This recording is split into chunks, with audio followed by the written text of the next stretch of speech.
नमस्कार आमुदुरिया न्यूज च्यानलमा हजुरहरू सबैलाई हार्दिक अभिनन्दन। म रोमा छेत्री आज तपाईहरू समक्ष दार्जिलिङको चौरस्ता बारे केही भन्न लागिरहेकी छु। चौरस्ता दार्जिलिङ शहरमा अवस्थित चौरस्ता, जसलाई माल पनि भन्ने गरिन्छ, चारैतिर सुन्दर दृश्यले सजित छ।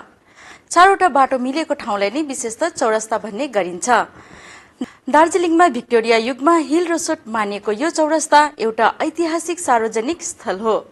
18औं शताब्दीदेखि नै स्थानीय दार्जिलिङवासी तथा पर्यटकहरूको निम्ति महत्वपूर्ण स्थान पनि हो। यसैले यो चौरस्ता पर्यटकहरूको आकर्षणीय स्थल बनेको, जहाँ देश विदेशबाट हजारौं पर्यटकहरू दार्जिलिङको सुन्दर मनोरम दृश्यको उपभोग गर्न आउने गर्दछ। साथै यहाँ राखिएको चौरस्ताको बेन्चमा बसेर घण्टौं समय बिताएर जाने गर्दछन्। यो चौरस्ता 2136 मिटर अर्थात 7.001 फिटमा उचाइमा स्थित छ।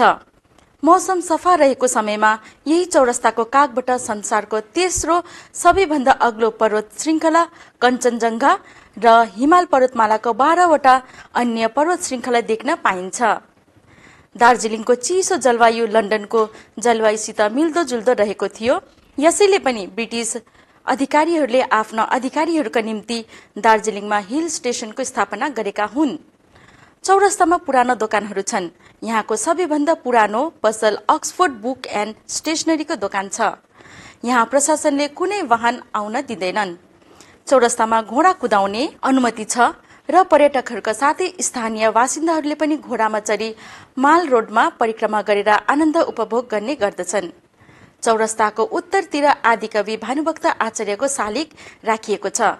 आरम्भमा 17 जुन 1949 मा भानुभक्तको शालिग स्थापना गरे पनि यो सन् 1986 को आन्दोलनमा यो शालिगको शिर उच्छेद गरेपछि 13 जुलाई 1996 मा नेपाली साहित्य सम्मेलन दार्जिलिङले पूर्णाङ्ग शालिग स्थापना गरेको पाइन्छ।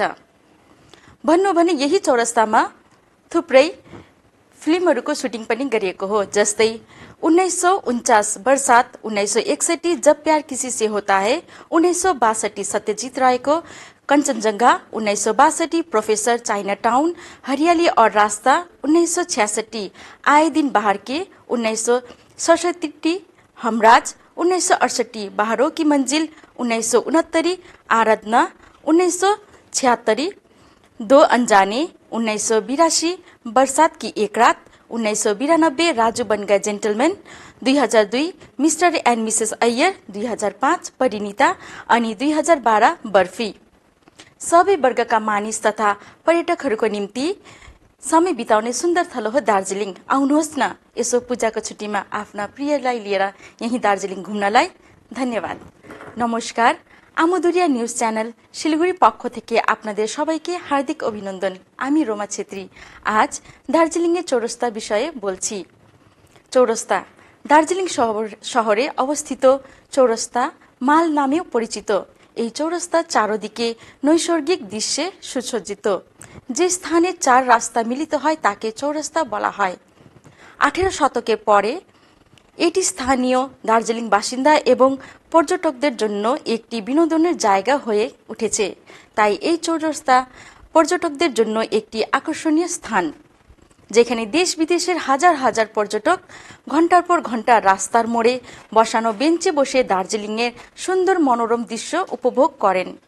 এই বর্গক্ষেত্রটি 2136 মিটার বা 7.001 ফুট উচ্চতায় অবস্থিত।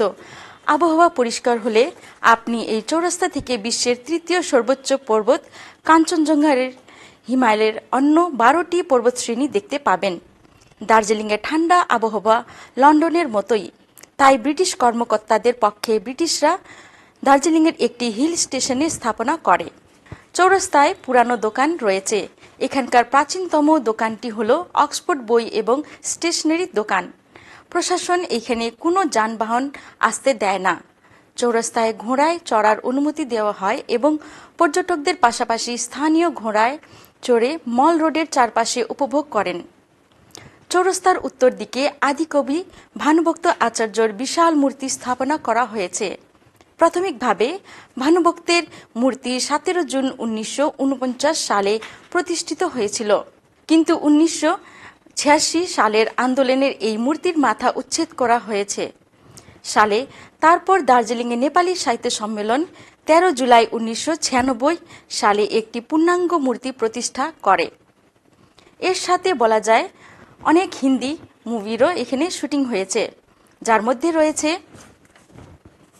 1949 বর্ষাত, 1961 जब प्यार किसी से होता है, 1962 सत्यजीत रायर Kanchenjunga, 1962 professor, China Town, Hariyali Aur रास्ता, 1966 आए दिन बाहर के, 1967 हमराज, 1968 बहारों की मंजिल, 1969 आराधना, 1976 दो अनजाने, 1982 बरसात की एक रात, 1992 राजू बन गए gentleman, 2002 mister and Mrs Iyer, 2005 Parineeta, 2012 barfi. এটি সব শ্রেণীর মানুষ এবং পর্যটকদের জন্য সময় কাটানোর একটি সুন্দর জায়গা। আসুন না এই পুজোর ছুটি চৌরাস্তায় নিজের প্রিয় মানুষকে নিয়ে। ধন্যবাদ।